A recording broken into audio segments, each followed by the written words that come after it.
Tonight, APC national leader Asiwaju Bola Tinubu picks party's presidential tickets. MPC opens trial census workshop for trainers in Southwest. Plus, NTA Abeokuta and Paramount FM promise effective collaboration. Hello, good evening, and thank you for joining us on Channel 12 News at 7. I am Yemi Dalimo.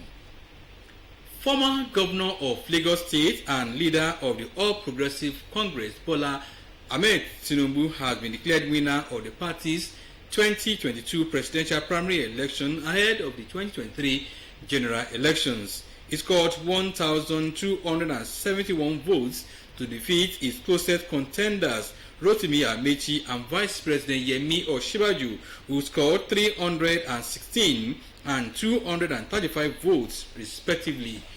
Salihu Ganara reports.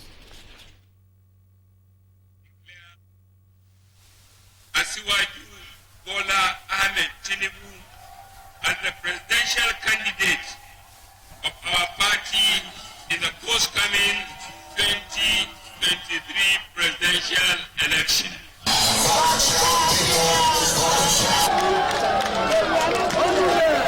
The All Progressives Congress standard bearer emerged less than 24 hours to the deadline given by the electoral umpire, the Independent National Electoral Commission, to political parties to submit names of candidates ahead of the 2023 general elections.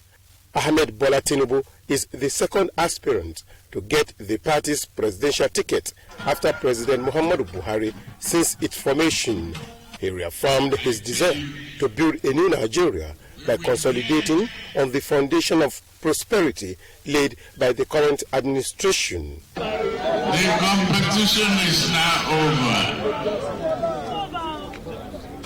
Those who did not support me, you have nothing to fear. I hold no grudges and grievance. Let us each agree. We have to be tolerant, perseverance, and love for each other. The victory of Ahmed Bola Tinubu did not come as a surprise to party members. Congratulations to members of APC and also to the spirited effort of the northern governors and the progressive governors. One thing he made, which is very significant, is that he's going to turn the economy from a consuming economy to a productive economy. We've never doubted that Nigeria is on the right track from the leadership of President Muhammadu Buhari, and we believe the party is going to ensure all it can to make sure Nigeria continues that way. We want to charge on the candidate of our party to please ensure that it drives unity among the members of our party and puts young people and women first in its policy decision-making. 23 presidential aspirants started the journey. 9 withdrew before the decision of majority of the delegates produced Ahmed Bola Tinubu from Eagle Square, venue of the APC Special Convention and Presidential Primary. Salihu Ganara, NTA News. President of the Senate, Ahmed Lawan, said the emergence of Asiwaju Ahmed Bola Tinubu as presidential candidate of the All Progressive Congress, APC, has reassured his party of winning the 2023 presidential polls. In a letter of congratulations that he personally signed, Lawan, who was also an aspirant in the primary, said the outcome of the election has shown that Tinubu was popular choice of his party. He noted that the success of the event again demonstrated the capacity of APC as a great party to run its internal affairs smoothly and devoid of rancor. Senator Lawan explained that as a loyal party member, he remains committed to the party at all times and will always be available to work for its success, as he has no doubt that with the credentials, experience, antecedents, and political sagacity of the former governor, their great party will go into 2023 contest confident of victory. Similarly, the Speaker of the House of Representatives, Femi Gbajabiamila, has congratulated Asiwaju Bola Ahmed Tinubu for clinching the presidential ticket of the All Progressive Congress (APC) for next year's general elections. But Abiamila said he was elated that his political mentor has won the APC ticket, which he said is a well-deserved one, considering Tinubu's years of working for the entrenchment and strengthening of democracy in Nigeria. The speaker said with Tinubu's victory, APC stands a good chance of retaining power in 2023, noting that Nigerians across the board recognizes his contribution to national development. But Abiamila, in the statement from his special advisor on media and publicity, Lanre Lasisi, described Tinubu as a dogged fighter who stood his ground to compete in the presidential primary in a democratic manner, adding that the presidential candidate remains a hero. The speaker urged Tinubu to be magnanimous in victory, as that has been his attitude, and carry other aspirants along for the party's victory at the general elections. He equally advised other aspirants at the just concluded primary election to join hands and support the party's presidential candidate. He commended the aspirants for their conduct before, during, and after the APC presidential primary. Abiamila also lauded President Muhammadu Buhari and the leadership of the party for providing the enabling leveling ground for all aspirants to present themselves to the party's delegate for the contest. Barely few hours to the INEC deadline for the submission of candidates by political parties ahead of 2023 election, the People's Democratic Party (PDP) has presented certificate of return to 29 governorship candidates.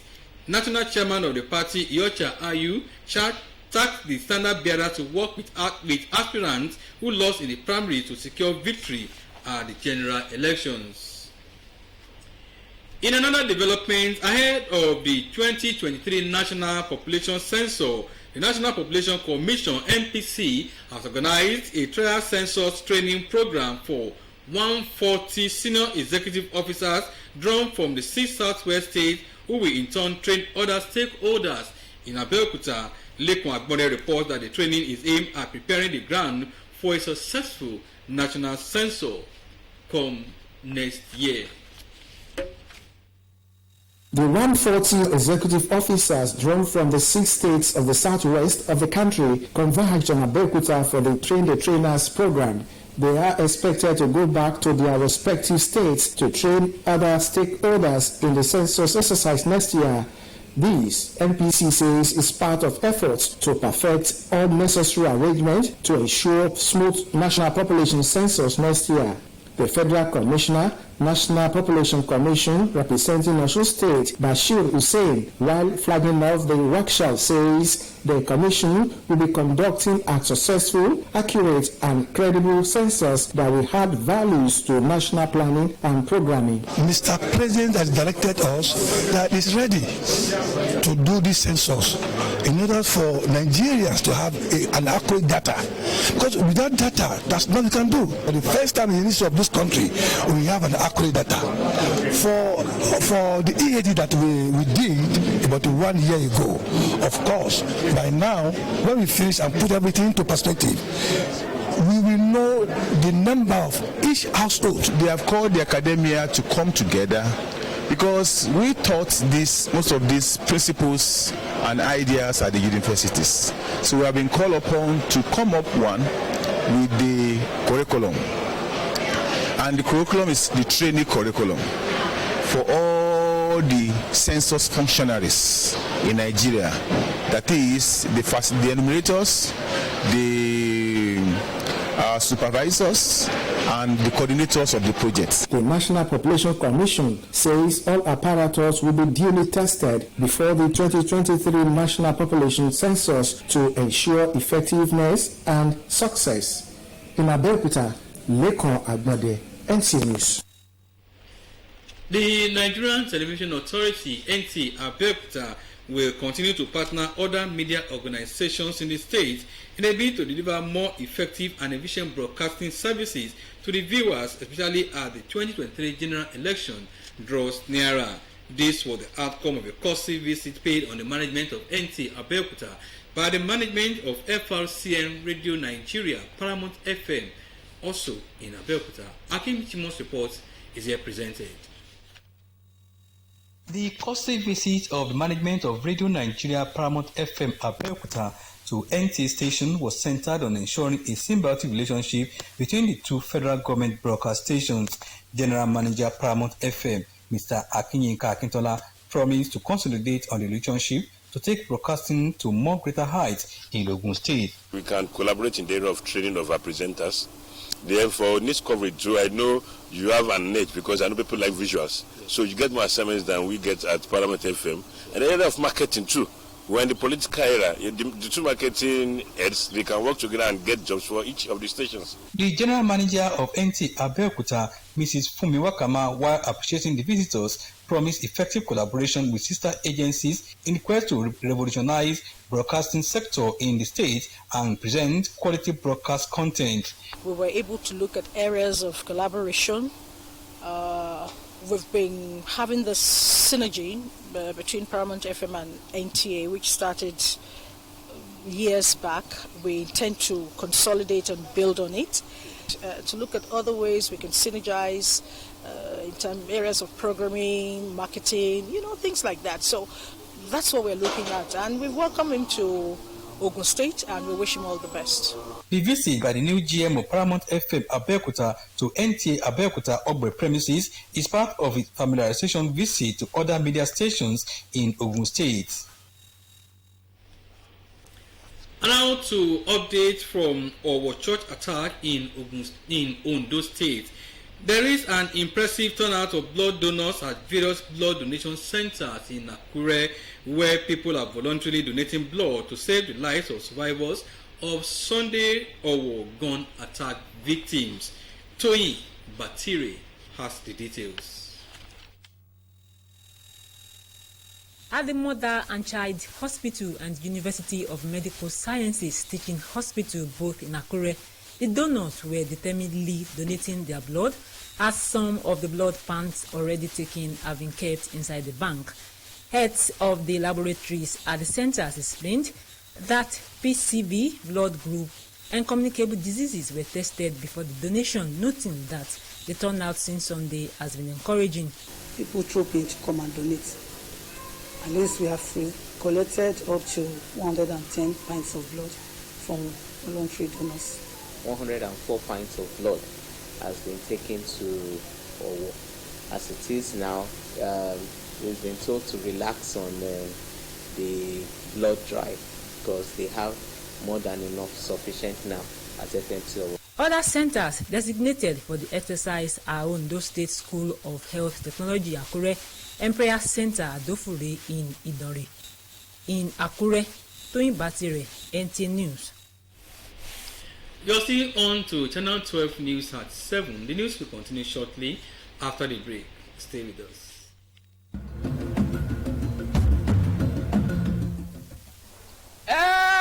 God! Me, where don't they hungry?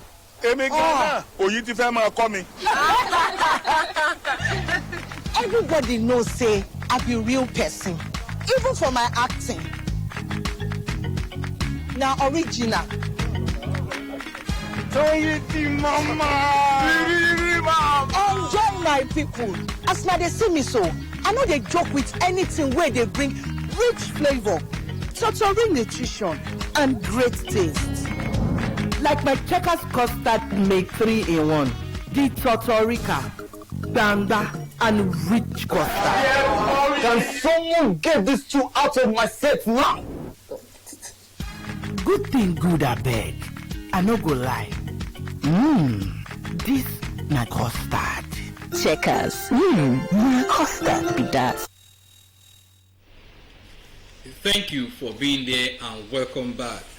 To business news, crude oil exports jumped by 194%, hitting 5.6 trillion naira in 3 months, as Nigeria's spending on utility bills soars by 387%. Details in our business news segments. Amidst increasing calls for diversification of the economy, Nigeria's crude oil export jumped to 5.6 trillion naira in the first quarter of 2022, reflecting nearly 200% increase when compared to the same period in 2021. The figures contained in the Foreign Trade Report of the National Bureau of Statistics said Nigeria's total merchandise trade stood at 13 trillion naira in the fourth quarter of 2022, indicating an increase of 11.05% over value recorded in the same quarter of 2021 and 65.41% higher when compared to the value recorded in the first quarter of 2021. The amount Nigerians spent on electronic bills such as power and other utilities grew by 387.19% from 189.50 billion naira in the first 4 months of 2019 to 923.24 billion naira in the corresponding period of 2022, indicating an increase in the use of e-channels by Nigerians. And lastly, the National Identification Number (NIN) issued by the National Identity Management Commission (NIMC) rose from 80 million in April to 82.7 million in May. Statistics from NIMC revealed this and ranked Lagos ahead of other states with 9.48 million and Ogun 3.4 million with 46.5 million NINs collected by men, while women folk had 31.2 million as at May 2022. That's it on business news. It's over to you, studio. From the entertainment scene, King of Thieves movie makes Nollywood record, crossing 300 million naira mark in box office as Nollywood actress celebrates hobby's new age. Let's now join Oluwaseyi Adeleye for updates from entertainment scene. King of Thieves, Femi Adebayo Salami produced film, is now the 5th Nollywood and the first indigenous film to hit 300 million mark milestone. Currently in its 8th week of theatrical run, the Adebayo Tijani and Tokpe Adebayo Salami directed film has enjoyed a steady reception from film lovers. 2 weeks ago, it crossed the 250 million mark, a move that was celebrated by collaborators Euphoria 360 and Niyi Akin Lions and Hill Studio. The epic film premiered in cinemas on April 8, 2022, and since its debut, it has managed to maintain the top 5 spot. King of Thieves' latest box office record knocks off Sugar Rush from the 5th highest grossing Nollywood movie of all time spot. The top 4 remain Funke Akindele and JJC Skills Omogeto the Saga in number 1 spot. The Wedding Party 1 and 2 and Chief Daddy in spots 2, 3 and 4 respectively. Nollywood actress Ruth Kadiri Ezerika is celebrating her husband's birthday. The mother of one shared photos of herself and hubby on her Instagram page, where she also praised her man. However, her choice of photos for the celebration didn't go down well with some of her followers, who questioned her for always hiding her husband's face despite the fact that they've been married for years. And that's all on entertainment. Oluwaseyi Adeleye. Up next is Sports Update with Kene Ima Abudike. Nigeria basketball made headlines in the dawn of 2022. In February, the Tigers, who are the reigning Afro-Basket champions, moved up to 14th place in the Federation of International Basketball Association FIBA Women's World Ranking. The Tigers' improvement in the world ranking is largely attributed to their impressive performance at this year's FIBA Women's Basketball World Cup 2022 qualifiers in Belgrade, where they lost their opening game against China before bouncing back to defeat France and Mali to book their ticket. Incredible!